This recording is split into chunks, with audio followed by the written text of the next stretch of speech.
সবাইকে আমার প্রণাম জানাচ্ছি।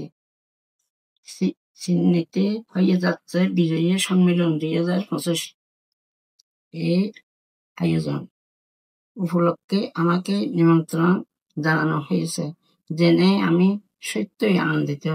আমি চিন্ময়কৃষ্ণ দাসের মা। আমার ছেলে চিন্ময় এখন জেলে আছে, কিন্তু আমি বিশ্বাস করি আজকে এই অনুষ্ঠানে কথা সে শুনলে আরো ভালো লাগবে। বিজয়া মানে শুভ জয়, অশুভ পরাজয়। আজকে এই মিলন মেলার খুব আনন্দ, ভালোবাসা আর ঐক্য প্রতীক্ষা। আমি সকলেই মঙ্গলের কামনা করছি। বিশ্ব থেকে যেন সকল অশুভ শক্তি দূর হয়ে যায়, এই আমার আন্তরিক প্রার্থনা। ধন্যবাদ সবাইকে। বিজয়ী সম্মেলনে সফল হোক।